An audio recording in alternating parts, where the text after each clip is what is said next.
Ixtorix, suscríbete. Greco-macedonio que bajo el mando de Alejandro Magno invadió y conquistó el imperio persa, asegurando así la extensión de la cultura helenística a la mayor parte del mundo conocido por aquel tiempo. Se componía de los siguientes elementos: caballería. Caballería de los compañeros, heitaroi, unos 1700-2100 jinetes. No queda claro si la definición de compañero venía del hecho de que eran compañeros del rey, al que protegían en la batalla, lo que viene a ser un tipo de guardia real, o del hecho de que eran compañeros e iguales entre sí, ya que se entrenaban y vivían juntos, y eran de procedencia más o menos nobiliaria. Era sin duda la fuerza de élite del ejército profesional macedonio. Una caballería pesada, de acometida, entrenada en golpear la retaguardia y los flancos de las falanges enemigas. La mayor parte de sus componentes no llevarían ningún tipo de protección, excepto cascos y corazas de cuero y lino prensado, pero constituían una fuerza que superaba en movilidad a los catafractas persas y en potencia de choque a la caballería meda. Su formación típica era la cuña, que si bien no era demasiado flexible, una vez entablado el combate, sí les permitía aprovechar al máximo su potencia de choque. Su arma era una lanza larga llamado sistón, de 2 o 3 metros, que se empleaba sin apoyar, lanceando al enemigo con la fuerza única del brazo. Alejandro solía combatir en el puesto de honor y de mayor peligro en el vértice de la cuña. De hecho, el famoso mosaico de Alejandro le muestra dirigiendo la carga de sus jinetes contra el mismísimo Darío III. Hay quien dice que apoyado por infantería ligera tracia al mando de Lisímaco, que habría encargado y supervisado la creación del cuadro original en que se inspiró el mosaico. Caballería ligera macedonia, prodromoi, de 800 a 600 jinetes. Exploradores, batidores, una especie de peltastas a caballo. Caballería de Tesalia, compuesta por unos 1700 a 2100 jinetes. Esta era la mejor caballería de Alejandro, exceptuando por supuesto a los famosos heitaroi o compañeros. Reclutada entre el territorio semivasallo de Tesalia, el único de Grecia que había destacado históricamente por la calidad de sus fuerzas de caballería.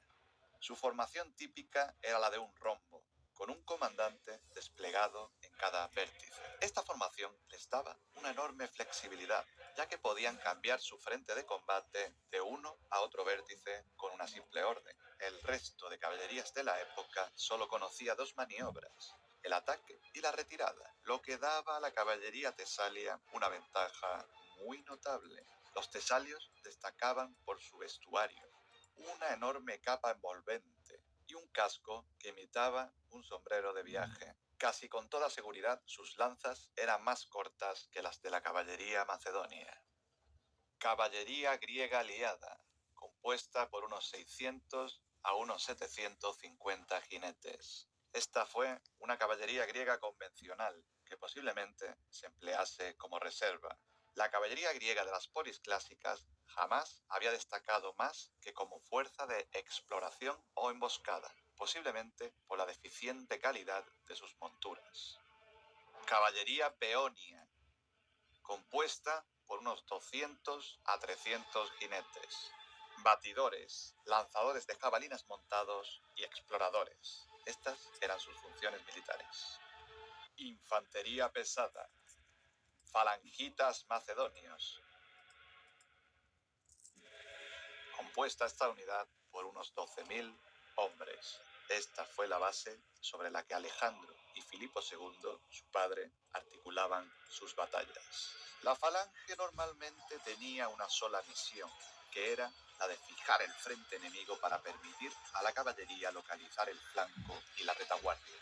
Hiciese lo que hiciese, el enemigo dejaría un flanco descubierto al alcance de la caballería o de la falange. La falange macedónica de Alejandro se ha venido considerando invencible, aunque una interpretación crítica de las fuentes nos permite deducir que su trayectoria bélica no fue tan brillante. En el río Gránico solo tuvo que enfrentarse a una fuerza menor de mercenarios griegos cercados a los que masacró. En Isos estuvo a punto de ser flanqueada, riesgo que solo evitó el auxilio del propio Alejandro, al mando de sus Geitaroi. En Gaugamela, solo el apoyo directo de la falange aliada en su retaguardia evitó el cerco. Y en el Hidaspes tuvo bajas muy elevadas, cuando perdió la cohesión ante el ataque de los elefantes de Poros. Era una formación muy poco flexible, ya que había sido creada con una sola finalidad: fijar y aplastar la falange del enemigo en un asalto frontal. En muchas ocasiones tuvo que combatir a enemigos superiores en número. El Imperio Persa, por ejemplo, destacaba por las cifras impresionantes de sus ejércitos. Alejandro reclutó gran cantidad de infantería ligera que le permitiese alargar sus flancos y evitar el riesgo de flanqueo. Eran tropas que habrían cedido contra hoplitas helenos, pero que podían mantener la línea frente a las ligeras tropas persas. Falangitas griegos aliados, compuesta esta unidad por unos 7.000 hombres. Una fuerza menor subordinada a la falange macedónica. Contra esta última habría estado en inferioridad dada la menor longitud de sus lanzas y su escaso número, pero posiblemente fuese superior en la lucha contra las fuerzas persas, debido a la mayor versatilidad que sus lanzas más cortas le permitían. Sus miembros disponían de una protección personal más sólida, ya que en la falange macedónica la protección venía de las largas lanzas que se proyectaban frente al enemigo, aunque la tónica general en los ejércitos griegos había sido la de aligerar a sus hoplitas. Con eso se fomentaba la cohesión del orden cerrado, obligando a los soldados a mantenerse cerca unos de otros en busca de protección, y a la vez aumentaba el número de ciudadanos susceptibles de ser reclutados, abaratando el equipo. Al tratarse de una fuerza de élite reclutada entre toda Grecia, posiblemente aún contasen con un equipo de calidad superior. Alejandro la utilizó como apoyo de su propia falange macedónica. En Gaugamela ya había decidido que la infantería persa no tenía ninguna posibilidad de vencer a sus falangitas, aunque aún temía por la posibilidad de que fuesen rodeados. Así que situó a los aliados griegos en la retaguardia para evitar este riesgo, aunque no nos queda claro cómo se habría protegido estos a su vez del mismo riesgo, quizás sin hoplitas en el bando enemigo. Alejandro ya no temía a los persas y negó a los aliados griegos un lugar de honor en la victoria.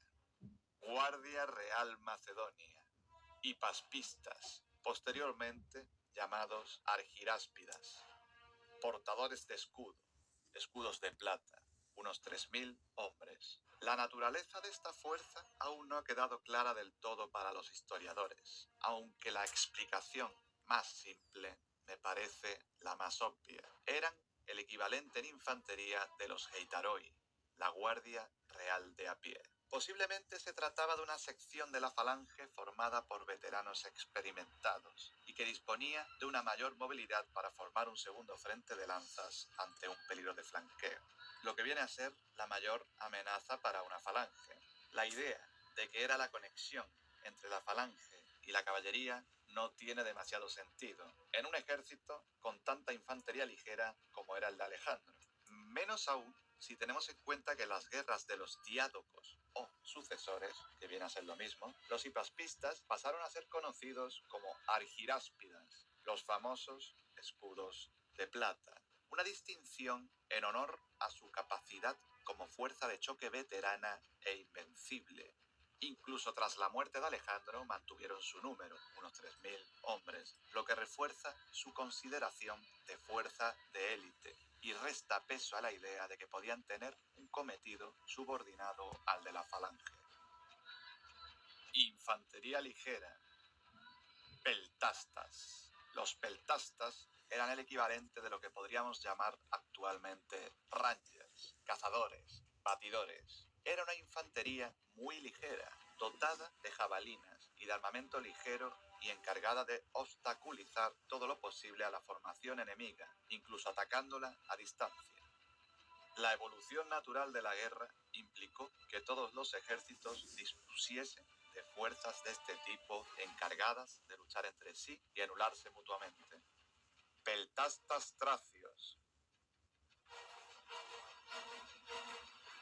En este caso, el ejército de Alejandro contaba entre sus filas con unos 6.000 hombres.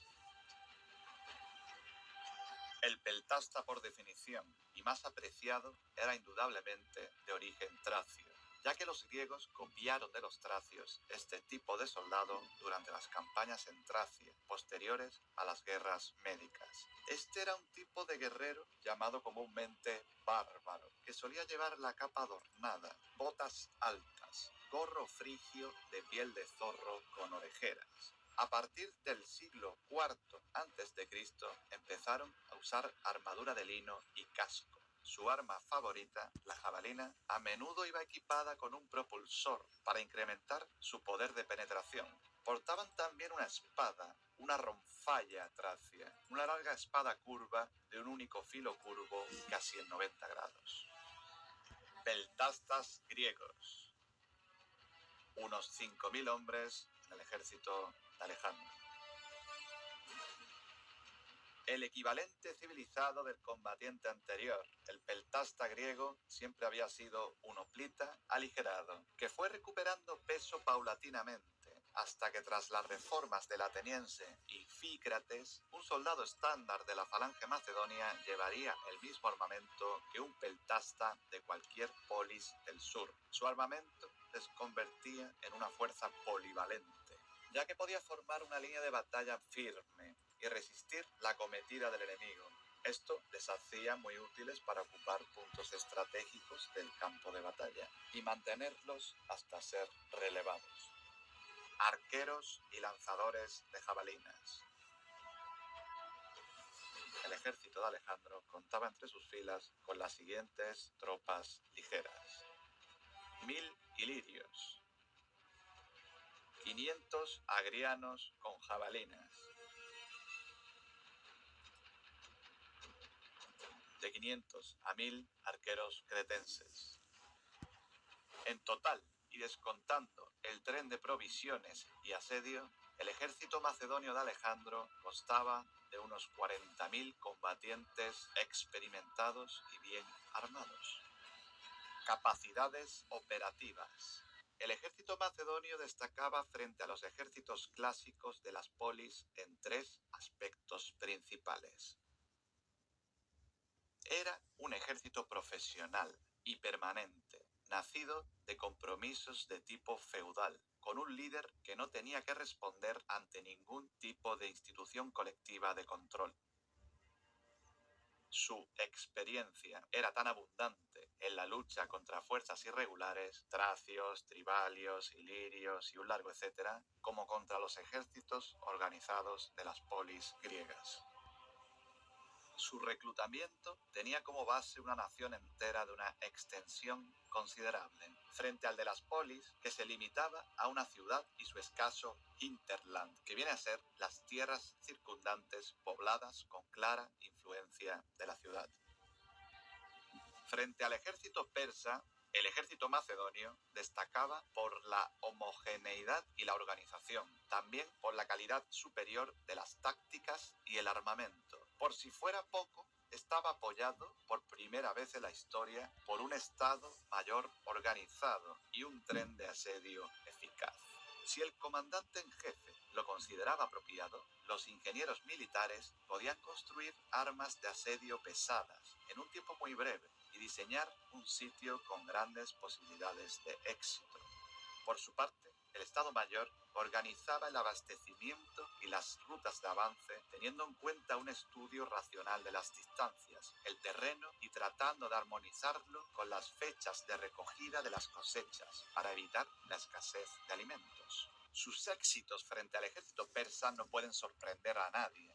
Entre el año 402 y el 399 a.C., un ejército de unos 14.000 hoplitas atravesó toda la fachada occidental del imperio persa, sin que sus ejércitos pudiesen detenerlos o vencerlos. En el 396 a.C., Agesilao de Esparta invadió Asia Menor. Su plan era simple: crear una zona de polis griegas y satrapías independientes vasallas de Esparta. Los persas habían aprendido de la expedición de los 10.000. Sin embargo, volvieron a ser derrotados, como siempre que combatieron en campo abierto contra tropas griegas. Aunque consiguieron deshacerse de los espartanos, alentando a sus enemigos en Grecia a declararles la guerra.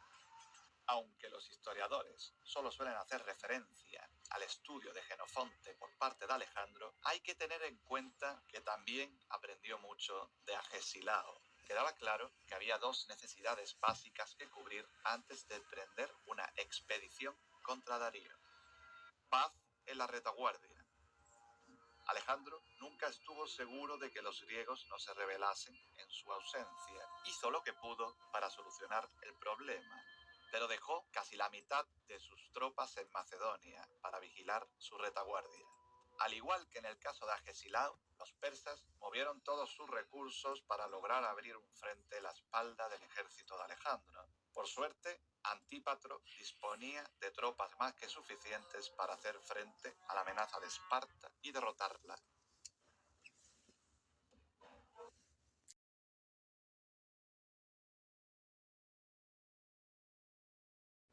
Ixtorix, suscríbete.